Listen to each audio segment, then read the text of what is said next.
บายดีก่อนสบายดีสบายดีทุกคนเนาะสำหรับตอนนี้คุณเองก็ได้มาอยู่ที่นครหลวงเวียงจันทน์เนาะทางด้านล่างนี่ก็ถือว่าเป็นอนุสาวรีย์ประตูไซเนาะซึ่งหลายๆท่านก็คงจะเห็นแล้วก็จะจื่อได้ดีเนาะเพราะว่าเป็นหนึ่งในสัญลักษณ์ของเมืองหลวงของลาวเนาะก็คือเข้ามานครหลวงเวียงจันทน์ก็คือต้องได้มาที่ประตูไซมื้อนี้คุณเอกก็พานี่เลยเป็นแท้เอ้ยเอามาอันนี้ก่อน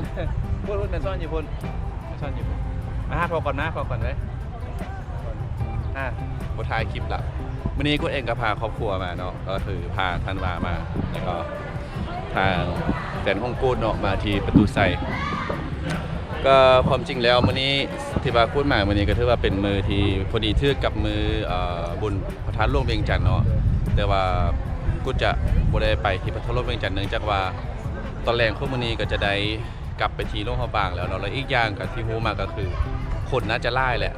เนาะแต่อาการมื้อนี้ก็ค่อนข้างที่จะฟ้าเปิดเนาะอาการร้อนก็เลยบ่ไปก็เลยว่าจะพาทุกคนมาเบิ่งบรรยากาศที่ประตูไซบางท่านก็อาจจะเคยเห็นแล้วแต่สำหรับบางท่านอาจจะบ่เคยเห็นก็ติดตามไปนำพูดได้เนาะว่าที่ประตูไซเนี่ยจะมีหยังแดเนาะนี่เนาะอันนี้ก็ที่ว่าจะเป็น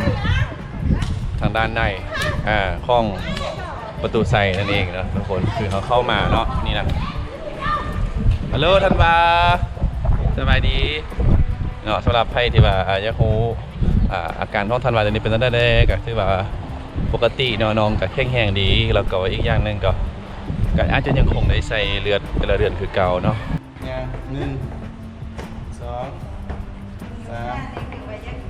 4 5 6 7 8 9 10ว้าวโอ้หอมฮอดสันถึงแล้วนะทุกคนสำหรับในจุดนี้บริเวณนี้ก็คือที่เห็นเนาะที่ด้านล่างของกูนี่ถือว่าเป็นจุดวันที่คนได้มีการบอกบรรดาข้อมูลต่างๆเนาะเกี่ยวกับประตูไซให้พวกเขาได้รู้เนาะเรื่องห้องที่ไปที่มาต่างๆถือว่าเป็นท่านข้อมูลที่ดีเลยแหละสำหรับใครที่ว่าต้องการอยากรู้เกี่ยวกับประตูไซเขาจะมาเบิ่งทุกช่วงในระยะเหตุการณ์ต่างๆอยู่ที่นครหลวงเวียงจันทน์เนาะว่าแต่ละช่วงแต่ละปีจะมีเหตุการณ์อีหยังใดให้เราได้เห็นกันเนาะสำหรับในอนุสาวรีย์ประตูไซหรือว่าอนุสาวรีย์ชัยชนะหรือประตูไซนี้นะไม่เขาว่ามีทุกๆช่วงเหตุการณ์แต่ละปีที่เกิดขึ้นอยู่ในเขตบริเวณนี้นำกันเนาะว่าจะเป็นระยะที่1จะเป็นระยะ1957ก็คือจะเป็นช่วงที่ก่อสร้างอนุสาวรีย์เนาะเนี่ยคนมีการก่อสร้างนะครับจะเห็นเนาะภาพก่อสร้างลักษณะแบบใดมาในระยะปี1962เป็นช่วง2เนาะช่วงที่2นี้ถือว่าเป็นช่วงที่เป็นโครงก่อสร้างอยู่เป็นช่วงก่อสร้างแล้วว่ามันจะมีเหตุการณ์ก็คือน้ำท่วมเวียงจันทน์ในตอนนั้นเขาจะนำคลองขึ้นมาท่วมฮอดอยู่บนแถวอนุสาวรีย์เลยเนาะแล้วก็หลังจากนั้นก็จะมาอยู่ในช่วงที่การก่อสร้างสำเร็จ1968นี่ก็ถือว่าก่อสร้างสำเร็จแล้วเนาะเนี่ยพวกพาหน้าตาเป็นแบบนี้ทุกคนสมัยก่อนรถทีบขี่สมัยแต่ก่อนเป็นแบบนี้เนาะแล้วก็มาระยะปี2008นี้ถือว่าสปปลาวได้รับครองสันติภาพแล้วก็ตั้งอยู่ที่ประตูไซเนาะตัวนี้นะทุกคน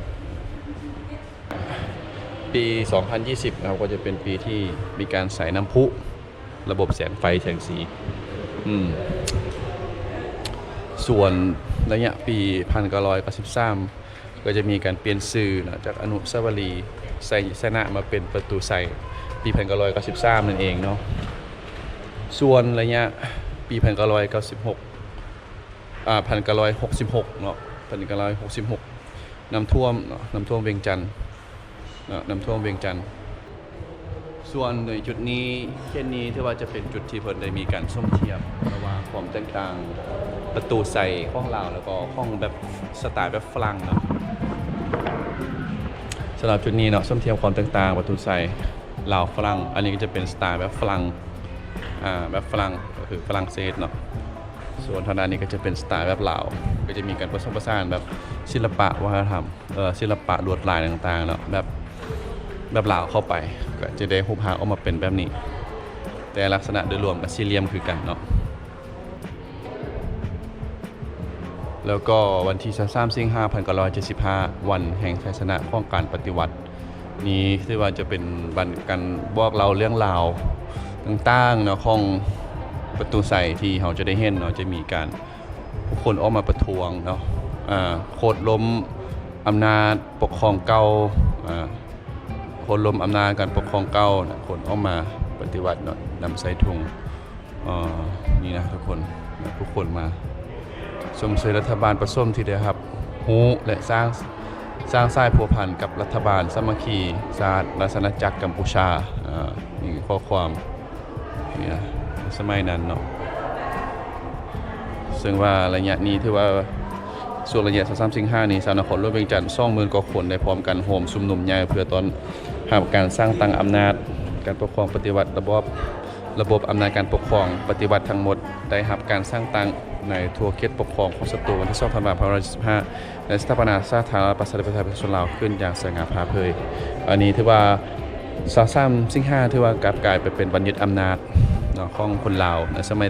แต่ก่อนเนาะเรื่องราวต่างๆอยู่นี่เนาะแล้วก็อันนี้เป็นเหตุการณ์น้ำท่วมนครหลวงเวียงจันทน์ในสุมปี1966นั่นเองนะทุกคนคือเขาจะเห็นมุมสูงเนาะเขตนี้น่าจะเป็นเขตบนตลาดเซาถือว่าท่วมหนักหน้าสาหัสอยู่พอสมควรเนาะเนี่ย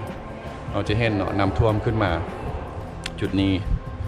เนี่ยผู้คนเนาะเป็นเหตุการณ์ที่เป็นจากอดีตประวัติศาสตร์แล้วก็บนสนามบินเนาะนี่น่าจะเป็นสนามบินเขตบัดไต่เนาะบ่แน่ใจสมัยก่อนยนต์ก็ยังคงเป็นแบบกา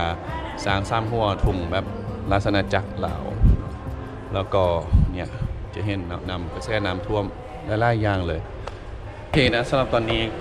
ผู้หัวทันว่ากับแม่ก็คนอยู่ไส้เนาะเดี๋ยวจะไปซอก5ก่อนว่าพูดเองอยู่ทางด้านลุมเนาะเดี๋ยวจะขึ้นมาทางด้านเทิงมาเบิ่งว่าจะมีอีกเติมคันหนึ่งเป็นแบบได้เนาะโอ้ทางด้านเทิงนี้ก็จะมีจุดที่ว่าเป็นเพิ่นวางแสดงหัวพาบอนสถานที่ท่องเที่ยวต่างๆเนี่ยสำหรับจุดนี้ทางด้านเทิงนี้ก็จะมีบรรดาข้อมูลเนาะเกี่ยวกับการท่องเที่ยวของลาวที่รวบรวมอยู่นี่กันเลยนะเพราะว่าจะเป็นมรดกโลกในลาวต่างๆก็จะมีเครื่องโลหะบางตะประสักถงหินสิงข่วงมรดกทางด้านวัฒนธรรมต่างๆไม่ว่าจะเป็นแขนเรื่องเกี่ยวกับผ้าซึ่งว่าอยู่ในจุดนี้นั่นเองเนาะโอเคสำหรับตัวนี้เราจะย่างขึ้นไปทางทางเทิงอีกตื่นเท่านึงเนาะไปเบิ่งจุดสูงสุดกันเลยแล้วก็จะเบิ่งลงมาวิวทางด้านลมเนาะจะไปธันวาก่อนเนาะเพราะว่าพวกผมตอนนี้ธันวากับแม่อยู่จุดใดฮัลโหลมาแล้วไอ้ว่าเห็นแล้วบ่ไอ้ว่าเห็นวิวงามแล้วบ่25 6 ก้นบ่เห็นน่ะโอเคมาฮอดนี่แล้วทุกคนนะที่สุดเขาก็มาฮอดจุดทางด้านถึงเนาะไอ้ธันวาก็มานี่แล้ว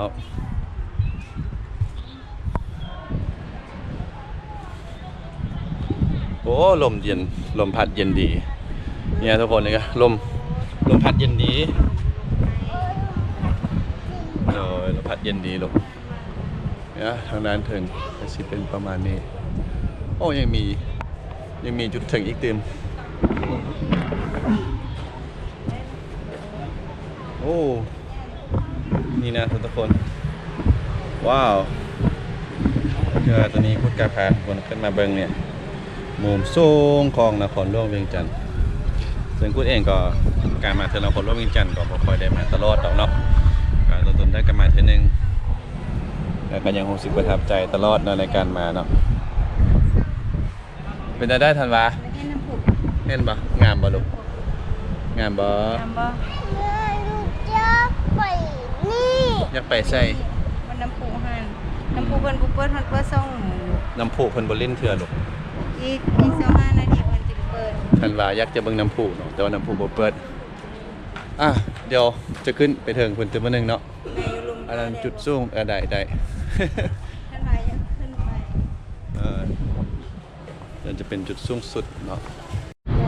เดี๋ยวคุณจะพาทุกคนย่างเลาะเบิ่งนำกัน เพื่อบางทานอาจจะบ่ทันได้เห็นเนาะสำหรับใน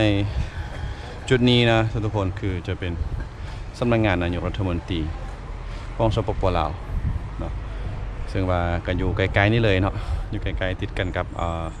ประตูใส่เลยนะ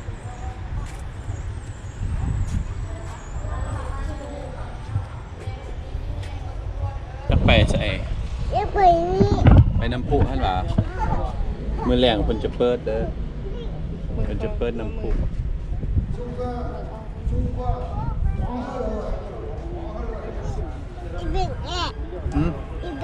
เนี่ยอยู่นี่เบิ่งก็ได้อยู่นี่เบิ่งก็ได้เอาล่ะสำหรับคลิปที่พูดพาทุกคนเนาะยังเลาะเบิ่งบรรยากาศอยู่ที่ประตูใส่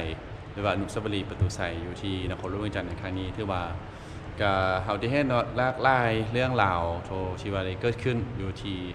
อนุสาวรีย์แห่งนี้บ่ว่าจะเป็นเหตุการณ์การเมืองแล้วก็เหตุการณ์ต่างๆที่รวมทุกระยะซึ่งว่าการมาเที่ยวชมเนาะนอกจากที่เรามาเที่ยวชมเบิ่งเรื่องความงามกันแล้วก็สำคัญก็ต้องได้เบิ่งศึกษาทางด้านข้อมูลเป็นในตัวเนาะเพื่อเป็นความรู้นั่นเองเนาะแล้วก็ต้องขอขอบใจกับทุกท่านที่ว่าได้เข้ามาติดตามชมในคลิปที่ช่องฮ่องกูดเนาะสำหรับในมื้อนี้ก็ถือว่าจะจบลงเพียงเท่านี้เนาะขอบใจหลายๆหากว่ามักก็ฝากกดไลค์กดแชร์และลืมที่จะคอมเมนต์กันเข้ามาได้เนาะสำหรับคลิปนี้ต้องขอลาไปก่อนนะสบายดีสวัสดีครับ